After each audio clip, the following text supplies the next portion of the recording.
네, 각이 살아있는 정치평론 시사정각 시작하겠습니다. 오늘 두 변호사 나오셨는데요. 서정욱, 이승훈 변호사 모셨습니다. 어서 오세요. 안녕하세요. 네, 국민의힘 전당대회 이번엔 폭로가 나왔습니다. 주제어 보여주시죠. 자신을 겨냥한 한동훈 특검은 절대 못 받겠다고 합니다. 자기 살자고 당무 개입이니 국정농단이니 이런 금기어를 함부로 쓰는 분들이 있습니다. 여러분 큰일 납니다.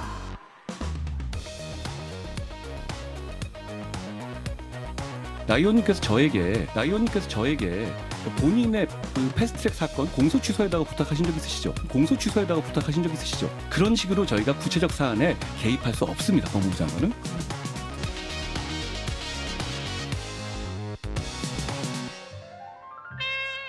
민주당의 의회 폭주가 언제부터 시작되었습니까?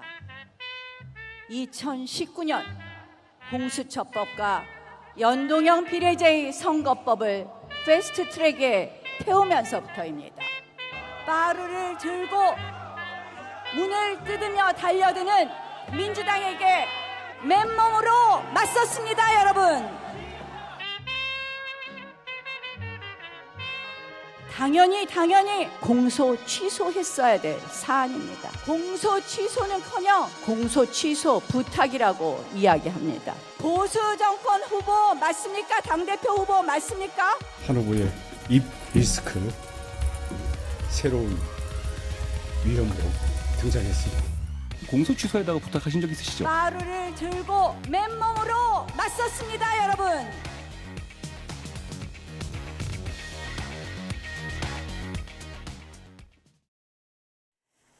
네, 이번엔 한동훈 후보의 폭로 파장이 커지고 있습니다. 한동훈 후보가 나한테 공소 취소해달라고 부탁하지 않았냐? 나경원 후보를 향해서 이렇게 일격을 가했는데 이거 우연인 것 같으세요? 아니면 계획된 것 같으세요?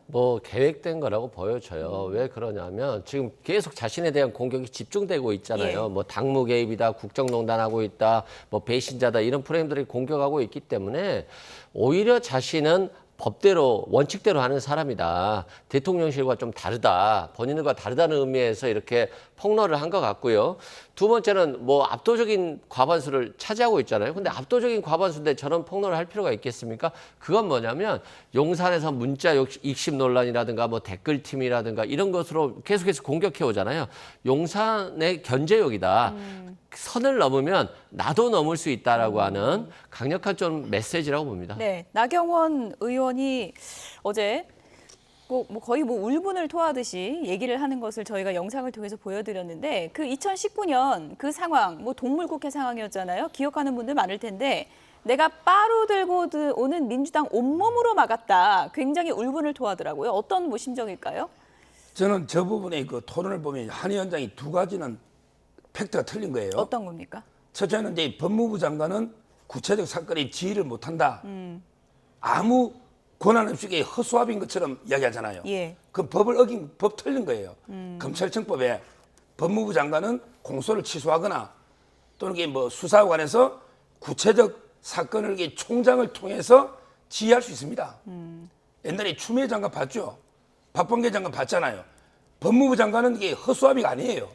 검찰의 인사권, 예산권, 그다음에 검찰총장을 통한 지휘권이 있어요. 의지만 있다면 얼마든지 공소 취소가 가능했다. 따라서 이게 아무 권한이 없다. 이건 잘못된 말이고요. 그다음에 두 번째, 이거는 이제 나경원 의원의 개인적인 청탁이 아닙니다. 지금 이걸로 그 27명이 당의 동지들이 한동훈 위원장이 입당한 거 7개월 정도 됐을 거예요. 그분에게 국민의힘 뿌리가 없어요. 그런데 진짜 당의 뿌리 27명이 몇 년째 매달 재판을 받고 있습니다. 그런데 판사도 결론을 못 내리지. 이건 고도의 정치적 부분에 사법이 개입할 수가 없잖아요. 그때 문재인 정권 검찰이 저는 검찰권을 남용했다 봅니다. 지금 이게 재판 진행도 안 돼요. 이거는 여야 간에 야당도 10명 있어요. 여당이 지금 27명. 이거야말로 저는 법무부 장관이 대성적 차원에서 이거는 정치로 풀 문제다. 이거는 우리 재판에 할 문제가 아니니까 얼마든지 의지가 있으면 취소할 수 있거든요. 예. 저는 지금이라도 취소해야 됩니다. 박성재 장관이 하는 게 그런 역할이에요. 예. 정무적인. 따라서 한 위원장이 본인이 마치 아무 권한도 없는 것처럼 하고 그다음에 나경원 의원이 개인적인 뭐 이게 개인적인 걸 위해서 이게 부탁 청탁한 것처럼 그럼 이게 그 청탁받고 그때 신고해야지. 그때 왜 신고 안 했습니까? 청탁은 맞습니까? 저는 아니라 보는데 지금 한 위원장이 말이 그렇잖아요. 곧 마치 나경원 후보가 몰래 자기에게 빼달라고 부탁한 것처럼 저런 뉘앙스로 이야기하잖아요. 예. 이거는 이게 자기 무덤 파는 겁니다. 당 차원의 부탁인 거다. 그렇고 전체 27명. 그러니까 지금 이게 야당에서는 그럼 한 위원장 그때 청탁받고 왜 신고 안 했냐? 이렇게 양쪽 다 공개하고 있지 않습니까? 예. 일단 뭐 청탁인지 아닌지는 보는 분들에 따라 해석이 다를 것 같고 그 청탁이라고 한다면 청탁을 받은 사람은 신고할 의무가 있는 건가요?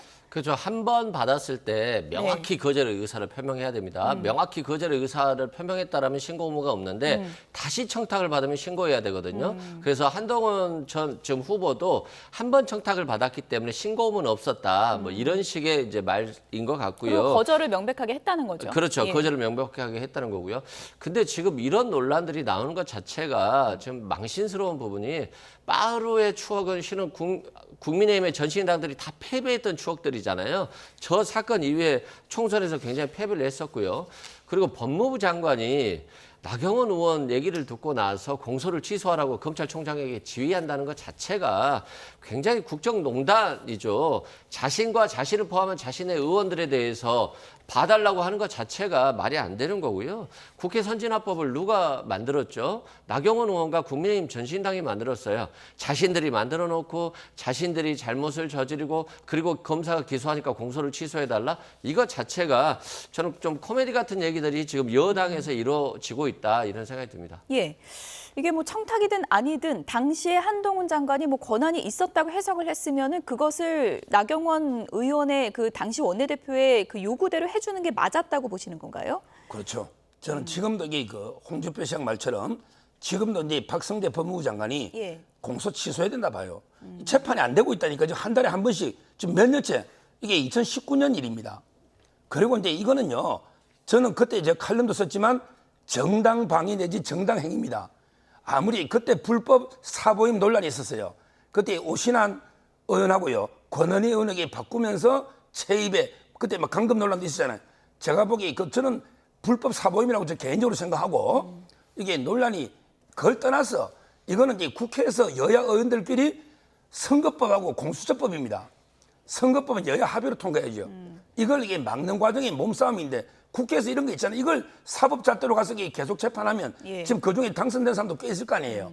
배지 다 날릴 겁니까? 지금이라도 저는 이런 무익한 재판보다는 공소 취소하는 게 박성재 장관이 맞다 봐요. 예.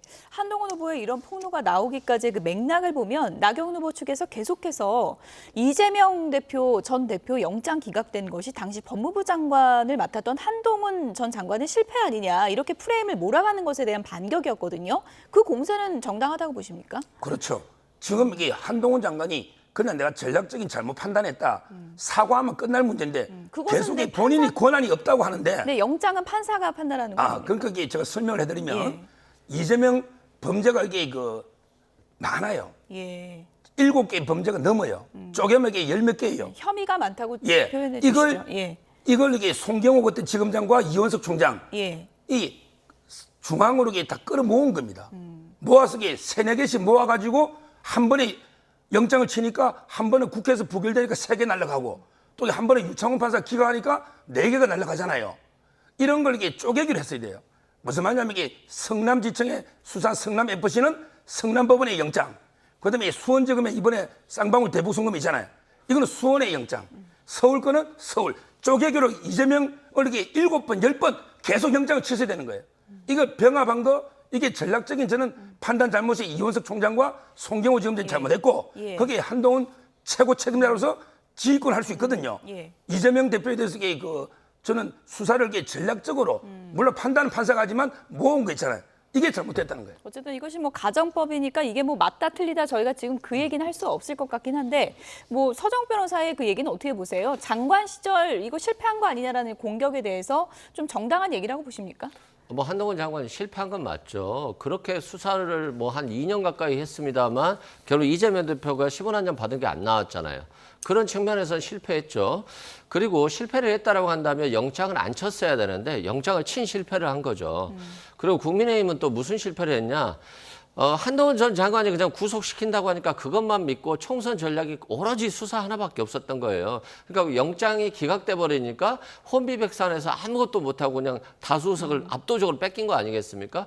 그렇기 때문에 예전에 총칼 갖고 이길 수 없다라고 하잖아요. 마찬가지로 예. 검찰 수사만 가지고 민주당을 이기려고 하고 야당을 탄압하려고 하니까 결국에는 남는 게 없는 거예요. 마찬가지로 쪼개기 영장도 저는 말이 안 되는 말이라고 생각합니다. 어쨌든 뭐 한동훈 후보의 폭로가 나오자 야권에서도 공세가 강화되고 있습니다. 조국 대표 어떤 얘기했는지 잠시 들어보시죠.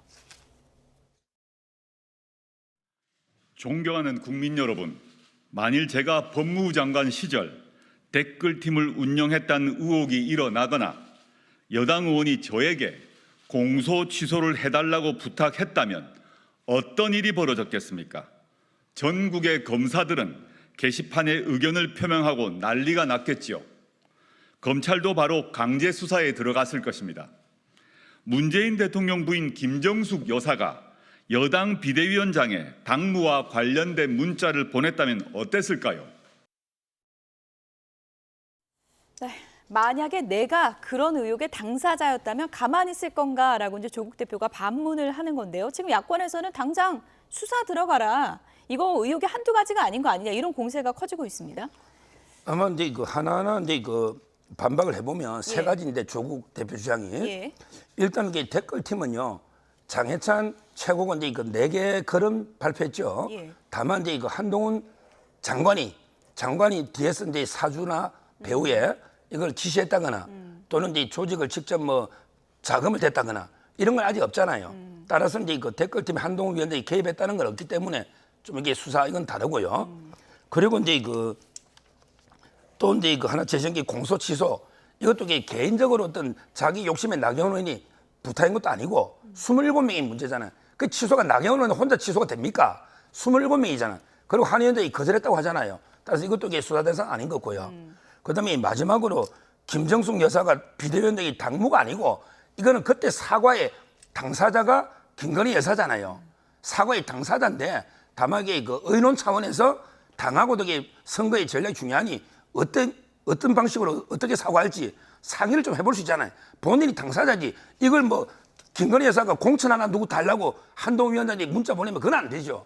그게 아니잖아요. 따라서 이게 조국 대표 주장은 조목조목 다 틀린 거예요.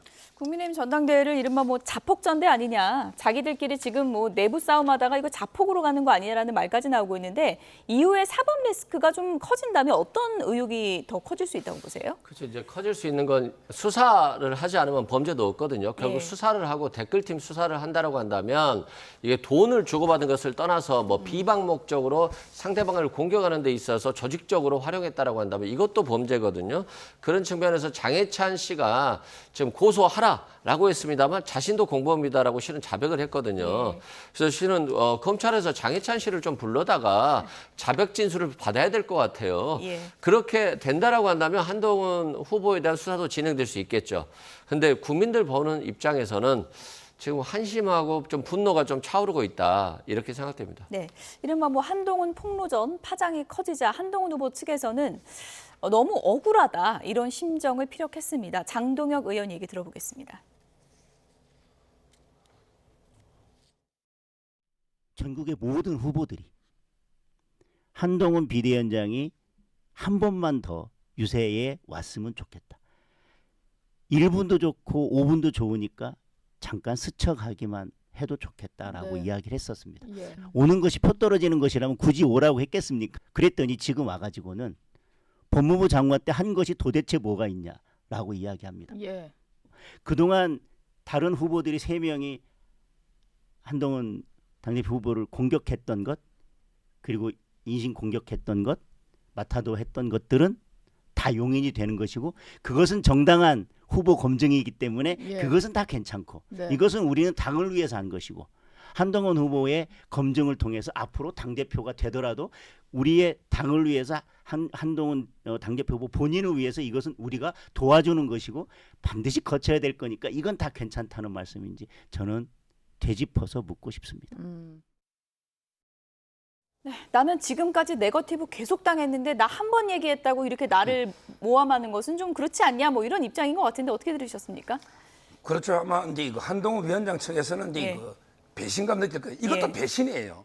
정치인이 국민만 배신해가 배신이 아니고 예를 들어 한동훈 위원장 측이 원희룡 도와주러 몇 번 갔는데 예. 원희룡 후보 내를 공개하잖아. 예. 이것도 이게 배신감, 이것도 배신이죠. 원희룡 후보도 배신자입니까 그럼? 그렇게 느낄 수 있는 거죠. 제 말은 이게 사람끼리도 배신하면 이게 배신이지. 예. 꼭 이 국민만 배신해야 배신 아니고. 예. 저는 한 위원장도요. 공과가 있다 봐요. 참 이게 그 총선 때 혼자 고생도 많이 했고 그건 이제 공을 인정해야 되고 예. 다만 이제 전략상 저는 아쉬운 점도 비례공천이라든지 좀 이게 있고요. 냉정하게 평가해 봐야 돼요. 제 개인적으로는 그 윤석열 대통령이 총선 패배에 가장 책임이 크다 봐요. 다만 이제 그 다음은 한동훈 위원장이 보거든요. 그래서 제가 아쉬운 게 이런 거 안 하려면 이게 좀 공정하게 백서를 만들어서 빨리 놓으셔야 되거든요. 아직 안 놓잖아요. 이거 당대표 경선 끝나면 백서 누가 읽어볼라?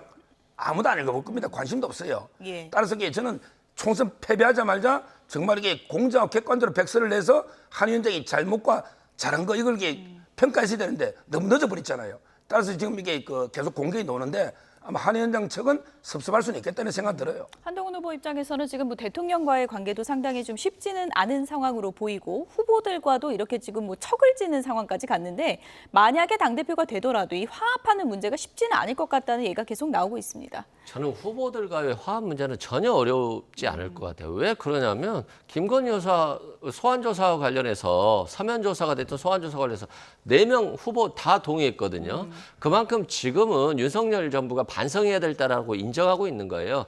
다만 한동훈 후보가 만약에 당대표가 됐다. 그러면 최상병 특검이다, 김건희 여사 소환이다 이런 문제와 관련해서 갈등할 수 있죠. 그럼에도 불구하고 갈등을 통해서라도 빨리 이 사건을 종결해야 된다는 게 국민의힘 지지자들이고 국민들이에요. 명품백 300만 원짜리 갖고 사과하는데 몇 달이 걸리고 지금 1년 가까이 지금 뭐 하고 있는지 모르겠거든요. 예. 그래서 이건 빨리 용산이 반성해야 될 문제이지 한동훈 후보와의 어떤 그 갈등의 문제는 그 폭을 넘는다고 생각됩니다. 네. 이제 뭐 며칠 남지 않은 상황이기 때문에 또 남아있는 그 토론회에서 후보들끼리 어떤 전략으로 임할지 좀 지켜보도록 하겠고요. 최상병 특검법 관련해서는 최근에 임성근 구학이 로비 의혹이 파장이 커지고 있죠. 관련해서 다음 주제요. 보여주시죠.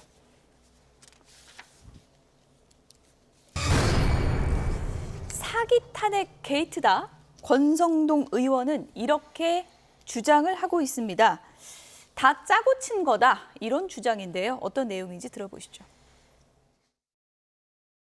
사실은 6월 21일 날 그 최상병 특검 입법 청문회에서 민주당 의원들이 이걸 물었지 않습니까?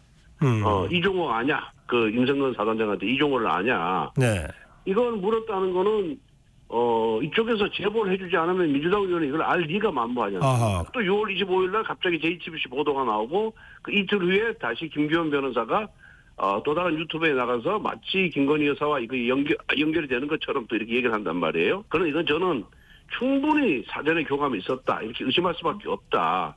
네, 작년에 이순직 사건이 발생하기도 전에 있었던 일들인데 그렇게 이제 뭐 메신저를 이제 비하하고 깎아내린다고 해서 작년에 있었던 이 일들 그리고 그 녹음 이런 파일들이 사라지는 것이 아닙니다. 이렇게 오히려 사건에 집중하지 못하도록 다른 사람들의 이력이나 이런 걸 가지고 방해를 하려는 그런 것이 오히려 저는 공작이 아닌가 그런 생각이 들고. 그 일련의 과정에서 민주당 관계자 그 누구하고도 상의를 하신 적이 없다 이렇게 얘기를 해도 되는 걸까요? 네, 전혀 없습니다.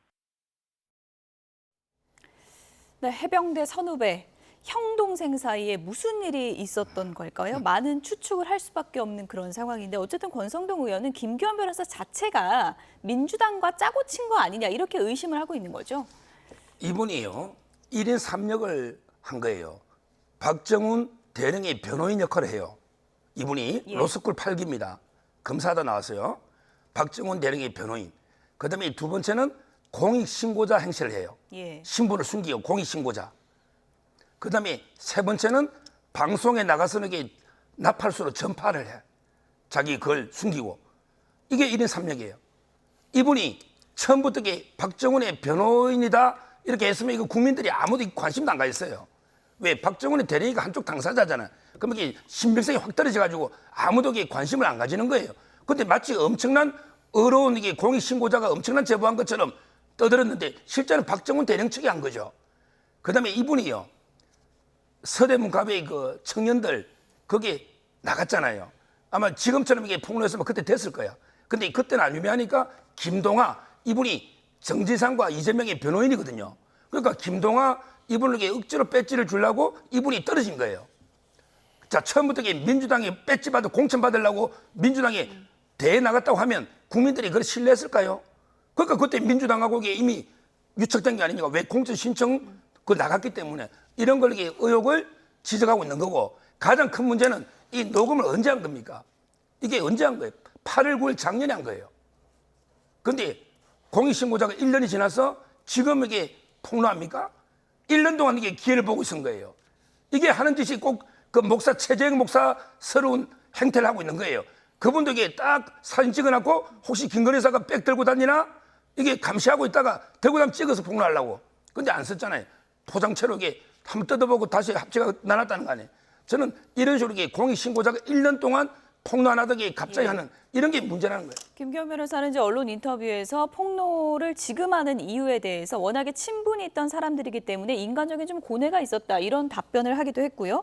어쨌든 메신저를 공격한다고 그 사실 자체가 사라지는 것은 아니다 이렇게 반박을 했더라고요.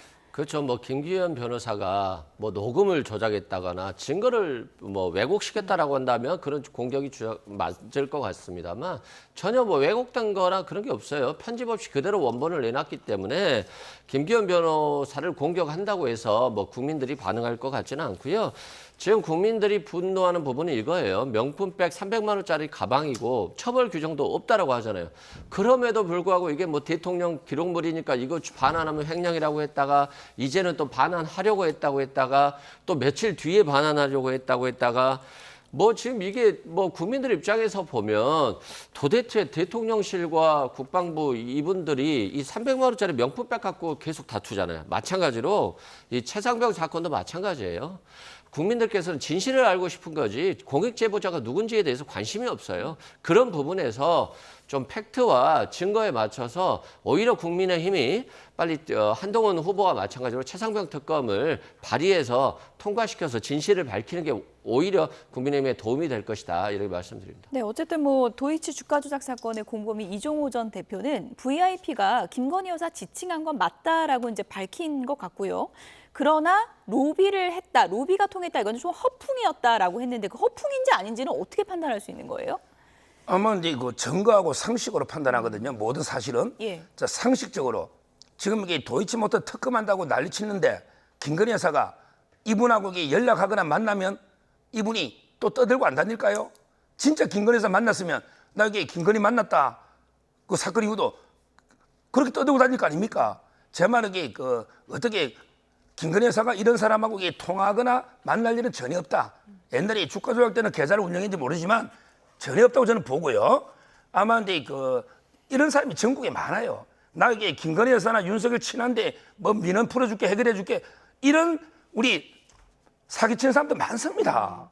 엄청 많아요. 예. 저는 이분이 주가 조작 범죄만 한 게 아니고 이런 아주 허풍쟁이라 봐요. 자기가 이게 마치 김건희 여사가 엄청 친한 것처럼 뭐 이래가지고 이게 뭐 어떤 민원이든 해결할 수 있는 것처럼 이렇게 과시해가지고 자기 이익을 챙기려는 이런 사람이 많거든요. 예. 따라서 저는 절대 본인이 진짜 김건희 여사하고 만났거나 통화했으면 이게 증거 있어야죠. 저는 없다 봐요.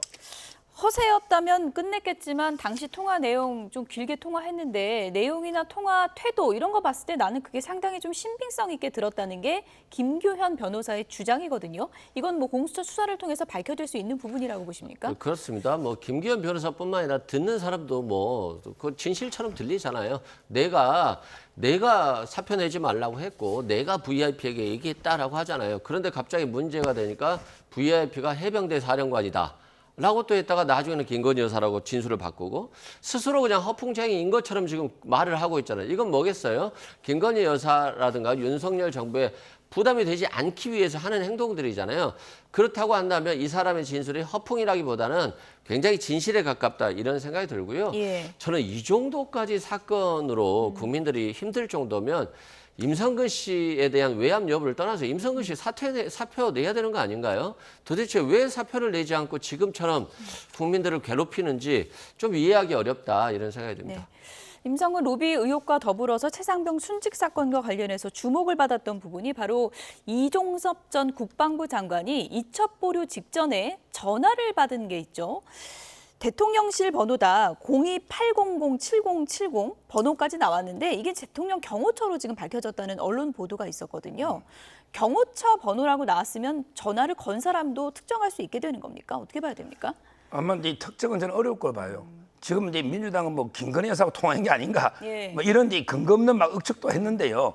뭐 누가 이제 이게 어떻게 계속 청와대 내선이 바뀌는데 알 수가 있고 없고요. 또 이게 알아 뭐합니까? 누구면 아니 통화를 녹음한 것도 아니고 내용도 모르는데 그리고 대통령이 개인 전화로도 이게 몇 번 했잖아요. 근데 이 전화로 대통령이 한 번 더 했다 해서 이게 무슨 의미가 있습니까? 저는 통화 내용을 이게 녹음이나 도청하면 모르겠지만 통화했다는 것만 가지고 아무런 게 범죄 단서가 안 되는 거잖아요. 저는 의미 없는 이런 게 논쟁을 벌이고 있고요. 조금 전에 우리 이 변호사님이 임성근 왜 사표 안 내느냐는데 이번에 수사심의위원회에서 민간인들이 무혐의로 이게 불송치로 났잖아요. 그분에게 무죄 추정 원칙이 없습니까? 아 그분은 유죄입니까 지금? 왜 그분이 갑자기 사표 내야 됩니까? 뭘 잘못했는데?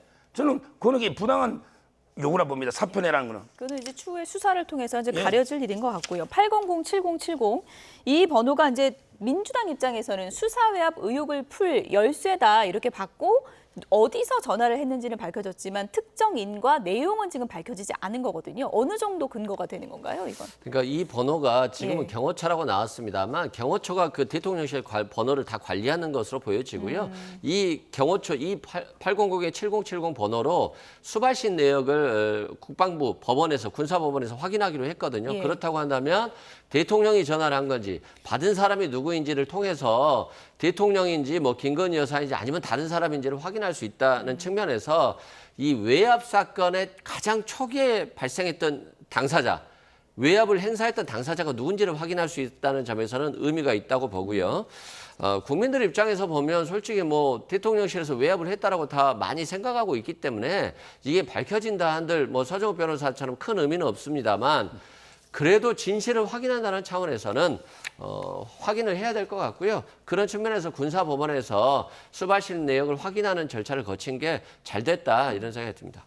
800-7070 어디서 걸려왔는지는 확인됐는데 누가 했는지 뭐라고 했는지 이건 아직 의문점으로 남은 것 같습니다. 마지막 키워드 보겠습니다. 민주당은 일극 체제일까요? 오늘 민주당 전당대회 당대표 후보들의 토론회가 있었는데요. 이 질문이 나왔습니다. 어떤 답변이 나왔는지 잠시 들어보시죠.